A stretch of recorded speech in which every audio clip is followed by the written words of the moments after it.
اور وہ کہہ رہی ہیں کہ زندگی کے مصائب کا اگر انسان ڈٹ کر مقابلہ کرے، بہادری سے مقابلہ کرے، تو وہ مصائب اس کو اور زیادہ مضبوط بنا دیتے ہیں۔ کڑے حالات کی بھٹی میں ہی جو ہے نا انسان کندن بن کر نکلتا ہے۔ پانی کی گزرگاہ تنگ ہو تو اس کی روانی میں اور تیزی آ جاتی ہے، وہ بھی تو جگہ بنانے کی کوشش کرتا ہے نا۔ مشکلیں سہ کر انسان کی صلاحیتیں اور نکھرتی ہیں، اسے اس طوفانی دنیا میں جلنا آتا ہے۔ تو یہاں پر آپ کے پاس جو ہے مماثل اشعار موجود ہیں، اور ایک میں بھی بتا دیتی ہوں، جیسے کہ غالب کا ایک شعر ہے: رنج سے خوگر ہوا انسان تو مٹ جاتا ہے رنج، مشکلیں مجھ پر پڑیں اتنی کہ آساں ہو گئیں۔ اب ہم شعر نمبر 2 کو دیکھتے ہیں۔ ہم تو ساحل کا تصور بھی مٹا سکتے تھے، لب ساحل سے جو ہلکا سا اشارہ ہوتا۔ ساحل کنارے کو کہتے ہیں، تصور کا معنی خیال، لب ساحل یعنی کنارے سے، ساحل کا کنارہ۔ موضوع کیا ہے اس شعر کا؟ خلوص دل کی لاج، دل کا جو خلوص ہوتا ہے اس کی عزت رکھنا، اس کی لاج رکھنا۔ اور فنی محاسن کیا ہیں؟ منزل کے لیے ساحل کا کنایہ استعمال کیا گیا ہے۔ منزل پر پہنچنا یعنی ساحل کو جو ہے وہ یہاں پہ ساحل سے مراد منزل ہے، تو ساحل کا کنایہ منزل کے لیے استعمال کیا گیا ہے۔ لب ساحل کی خوبصورت ترکیب استعمال کی گئی ہے۔ تو آپ کو پتہ ہے کہ عربی اور فارسی کے الفاظ میں جو ہے وہ تراکیب بنائی جاتی ہیں نئی، تو لب ساحل، بے کے نیچے زیر آئے گا، اور یہ جو کیا ہے ترکیب لفظی ہے، ٹھیک ہے۔ تو آگے دیکھیے اس شعر کا سادہ سا مفہوم کیا بنے گا؟ اگر کنارے سے کوئی ہمیں ہلکا سا اشارہ کر کے بھی مشکلات میں پڑنے کا حکم دیتا تو ہم کنارے کا تصور بھول کر طوفان میں کود پڑتے۔ تو اب یہاں سے اس کی تشریح بھی دیکھ لیجئے، اور اس کا ایک سوال جو ہے ہم بنا سکتے ہیں، وہ یہ ہے: شاعرہ کو لب ساحل سے ہلکا سا اشارہ ہوتا تو وہ کیا کرتی؟ تو جواب اس کا یہ ہوگا کہ محبوب کے سامنے سر تسلیم خم کرنا ہی تو اصل محبت ہے۔ اگر محبوب کی طرف سے ہلکا سا بھی اشارہ ہوتا تو وہ ساحل کا تصور ہی مٹا دیتی، تصور ہی نہ کرتی، اور اس کے تصور کو ہی بھول جاتی۔ محبوب کی خواہش کا غلام ہو جانا ہی تو اصل محبت ہے۔ اصطلاحی معنوں میں کیا مطلب ہوا؟ اصطلاحی معنوں میں شاعرہ کو اشارہ ہوتا تو وہ خود محنت کر کے کامیاب ہو جاتی، اور وہ کسی بھی ساحل کا سہارا بالکل نہ لیتی۔ تو یہاں پر باقی آپ جو ہے وہ تشریح دیکھ لیجئے، آگے یہاں پہ بھی تشریح موجود ہے، اور یہاں پہ ایک مماثل شعر بھی ہے، تو آپ جو ہے اس کو اچھی طرح سے یاد کریے گا۔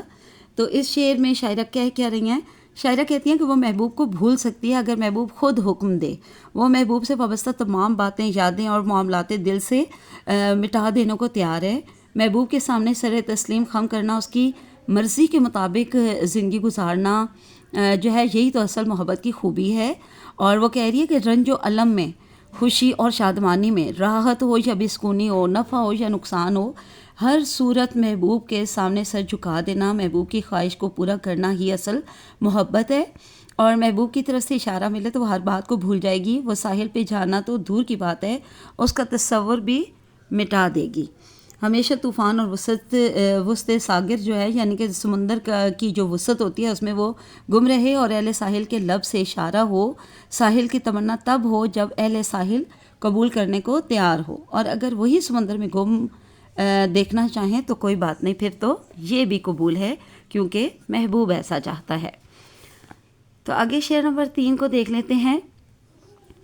تم ہی واقف نہ تھے آداب جفا سے، ورنہ ہم نے تو ہر ظلم کو ہنس ہنس کے سہارا ہوتا۔ آداب جفا یعنی بے وفائی کے سلیقے، طور طریقے، بے وفائی کے آداب، بے وفائی کے اصول و ضوابط۔ سہارا ہوتا یعنی سہ لیا ہوتا، برداشت کیا ہوتا۔ موضوع کیا ہے اس پورے شعر کا؟ محبوب کی کج آرائی، یعنی کہ اس کی بے رخی۔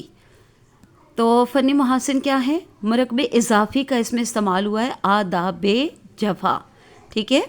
آداب جفا یعنی مرکب اضافی کا یہاں پہ بہت خوبصورت استعمال کیا گیا ہے۔ سہارا اسم ہے، مگر شاعر نے اسے یہاں پہ بطور فعل استعمال کرتے ہوئے جدت سے کام لیا ہے۔ سادہ سا مفہوم کیا ہے اس میں شعر کا؟ اے محبوب، تجھے بے وفائی کے آداب بھی معلوم نہیں تھے، ورنہ ہم تیری محبت میں ہر مشکل ہنس کر برداشت کر لیتے۔ تو تشریح دیکھ لیتے ہیں۔ اس شعر کی، شعر نمبر 3 کی. اس شعر میں جو ہے وہ شاعرہ کیا کہہ رہی ہیں، ایک سوال بھی بلکہ دیکھ لیتے ہیں کہ یہاں پہ شاعرہ کو محبوب سے شکوہ کیا ہے. تو جواب یہ ہوگا کہ شاعرہ کو محبوب سے یہ شکوہ ہے، یہ شکایت ہے کہ وہ تو بے وفائی کرنے کے آداب بھی اور طور طریقے بھی نہیں جانتا، اور محبت میں جو ظلم و ستم کے آداب ہوتے ہیں، اصول و ضوابط ہوتے ہیں، ان سے بھی اس کا محبوب واقف نہیں ہے، ورنہ وہ محبوب کے ہر ظلم کو ہنس ہنس کر سہ لیتی، برداشت کر لیتی. تو تشریح میں دیکھتے ہیں کہ شاعرہ نے کیا کہا ہے. شاعرہ کہتی ہے کہ محبوب کا ظلم بھی قبول ہے، اس کے پتھر پھول ہیں، اس کے ستم انعامات ہیں. افسوس کی بات تو یہ ہے کہ محبوب کو آداب جفا بھی نہیں آتے، اسے ظلم کرنے کے طور طریقے بھی معلوم نہیں ہیں. جدائی میں تڑپانا، بے رخی دکھانا جو ہے اسے صحیح طرح سے آتا ہی نہیں ہے. کاش اسے یہ سب طریقے معلوم ہوتے تو ہم اس کا ہر ظلم بھی خوشی سے سہ لیتے، اور زندگی کی ساری رونقیں تو ہم جانتے ہیں کہ محبوب کے دم سے ہوتی ہیں. اس سے ملنا ہمارے لیے خوشی کی بات ہے، لیکن اس سے مل کر اداس رہنا ایک الگ ہی کیفیت ہے، کیونکہ وہ خود مل بھی لے تب بھی بے رخی دکھاتا ہے. تو اب ہم شعر نمبر 4 کو دیکھ لیتے ہیں. شعر نمبر 4 ہے، غم تو خیر اپنا مقدر ہے سو اس کا کیا ذکر، زہر بھی ہم کو بصد شوق گوارا ہوتا. بصد شوق یعنی بہت شوق سے، بہت زیادہ شوق سے، گوارا ہونا، برداشت ہونا. موضوع کیا ہے اس پورے شعر کا؟ محبوب کے لیے قربانی کا جذبہ دینا. فنی محاسن کیا ہیں؟ بصد شوق کی خوبصورت ترکیب استعمال کی گئی ہے. ٹھیک ہے، یہ نئی ترکیب لفظی ہے. آگے سادہ مفہوم کیا بنے گا اس شعر کا؟ غم تو عشق کرنے والوں کا مقدر ہے، اگر محبوب کی خاطر زہر پینا بھی پڑتا تو ہم خوشی سے پی لیتے. تو اب ہم دیکھتے ہیں کہ اس جو ہے وہ شعر نمبر 4 کا کیا سوال بنے گا. محبوب شاعرہ کو زہر دیتا تو شاعرہ کیا کرتی؟ یہ تو بہت آسان سی بات ہے نا، کہ جواب یہ ہوگا کہ شاعرہ محبوب کا دیا ہوا زہر بھی بہت شوق سے گوارا کر لیتی اور اسے پی لیتی. محبوب کا زہر بھی اسے شربت سے بھر کر ہوتا. تو اس شعر نمبر 4 میں شاعرہ کیا کہنا چاہ رہی ہیں؟ اس شعر میں شاعرہ کہتی ہیں کہ میری زندگی دکھوں کا مرکز ہے، غم میرے نصیب کا حصہ بن چکا ہے، میں تو بہت ہی بدقسمت ہوں، مجھے اس کا بہت ہی اچھی طرح سے علم بھی ہے، اسی لیے میں اپنے غموں کا ذکر نہیں کرتی اور آہو فریاد نہیں کرتی، کسی کے سامنے اپنے دکھوں کا اظہار نہیں کرتی. محبوب کے دیے ہوئے غم تو یوں بھی مجھے بہت عزیز ہیں. محبوب نے ہمیں غم دینے کے لائق بھی نہیں سمجھا. اگر وہ ہمیں اتنا غم دیتا کہ وہ ہمیں اپنے ہاتھوں سے زہر کا پیالہ پلا دیتا تو ہم تو اس کے عشق میں، اس کی محبت میں خوشی سے جو ہے وہ زہر کا پیالہ بھی پی لیتے. محبوب کا دیا ہوا زہر بھی ہمیں تریاک لگتا اور ہم خوشی خوشی اسے پی لیتے ہیں.